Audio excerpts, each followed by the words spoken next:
Coming to you live from the beautiful Mandalay Bay Casino and Resort in Las Vegas, Nevada. We are here at the biggest InsurTech conference in the world, ITC Vegas. I am your host, Marvin Vaughn, along with my co-host, the incredible and highly favored Alexis Sierra Vaughn. So everyone, please come on in, take a seat, and welcome to the boardroom. This is a special edition of the Boardroom Podcast live from ITC Vegas. And on this show, we share industry insights with some amazing industry leaders. I felt and believed in our heart that if we built the platform first instead of just aggregating and just consolidating agencies for the sake of growth, that having a platform first would give those partners greater efficiency and greater share value, and also be an opportunity to give them a reason to want to talk to us and possibly attract them into the organization. But mainly, what we know and we feel is that this industry is built on trust and relationships. And independent agencies, they have spent years, often decades, building deep personal connections with their clients. So we focused on acquiring agencies that also, were able to leverage that existing trust, but able to enhance it with the resources and technology that we bring to the table. There's a huge talent gap within the insurance industry, and a lot of industries for that matter. But we know that there's got to be ways to be able to bridge that so that people can start coming in. Learning is a part of it. The technology is also a big part of it as well. So my question to you is, how do you see your business contributing to closing the talent gap and ensuring that these agencies can continue operating the right way? Yeah, that's a big part of the strategy as well, Marvin. The talent gap in the insurance industry is a significant challenge, especially for legacy agency owners approaching retirement age. Many of these agencies have been built on decades of really hard work, strong relationships, and deep local market knowledge.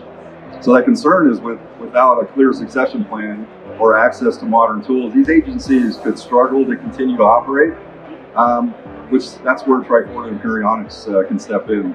Our business is really focused on preserving and enhancing those legacy agencies, and that those owners that have built those, we're going to provide the technology and the resources to not only support what's needed, but to keep those agencies running, but also help them thrive in a modern competitive marketplace. So by acquiring agencies and integrating them into the platform, we ensure that they're equipped with the tools necessary to operate more efficiently. So we support their transition and succession plans with these technology-driven efficiencies. But empowering new talent is a big part of it, right? Yeah. So one of the biggest challenges is the younger generations entering the marketplace in the insurance industry, and they are not happy about navigating outdated systems. How open are you to potential partnerships or even acquiring additional agencies? And if someone specifically was in our audience today that was interested in joining Triforta, how would that benefit them as far as them no longer needing to build their own digital strategy from scratch, but being able to be a part of the Triforta brand instead? Yeah, no, that's a good point. We're very open to partnerships and acquisitions. Obviously, I think one consultant told me that the only deals that went bad for them in acquisitions are the ones where they weren't really, the people didn't jive, or they weren't part of their tribe, I guess, right? It's like I kind of think about when I was doing a lot of interviewing and hiring and recruiting, one of the things that I focused on was what was called the Thanksgiving dinner test. So the Thanksgiving dinner test is like, hey, if I got to know this person and their business and their staff, and if I was willing to invite them over with my family for Thanksgiving dinner, we're probably going to do a pretty good job of working together for a very long period of time. That is a very good point. So, we're always looking for like-minded agencies to share our vision for the future of insurance, and ones that value innovation, ones that value client relationships. However, it's more than just the acquisition. When an agency joins Triforta, it doesn't just become part of a larger organization, it's instantly transformed into a digital agency.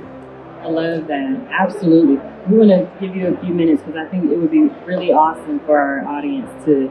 Buying a P&C agency, figuring that that's a way to diversify and obviously have a little bit more control, and then cross-sell that book of business.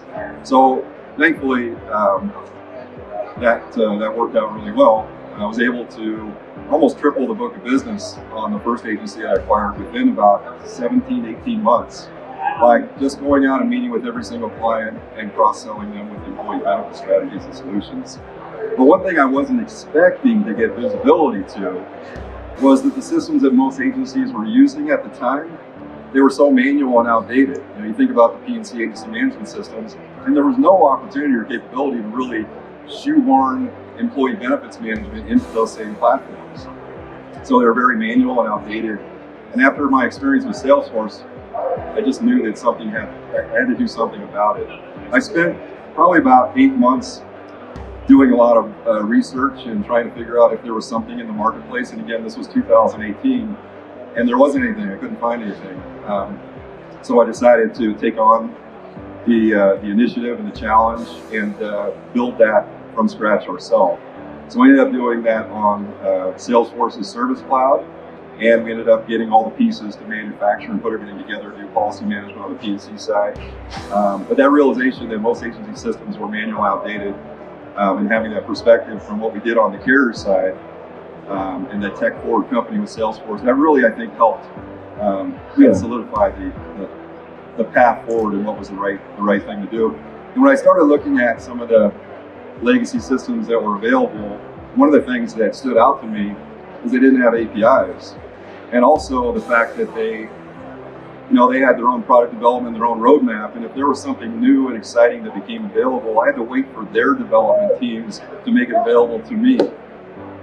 And then I also figured that, as I learned in healthcare, is that premium is revenue to the carriers, and so their incentives are not aligned with the employers that they serve, because no one ever gets up in the morning and says, hey, how can I lower my profit each day by making things more efficient or lower costs for our clients. And I kind of feel that's the same way with the legacy tech providers. Seat licenses and the fees for those are revenue or profit to them.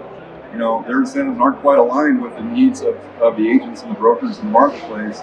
And they talk about building technology, they talk about implementing new resources and capabilities, but they really deliver on that very, very slowly.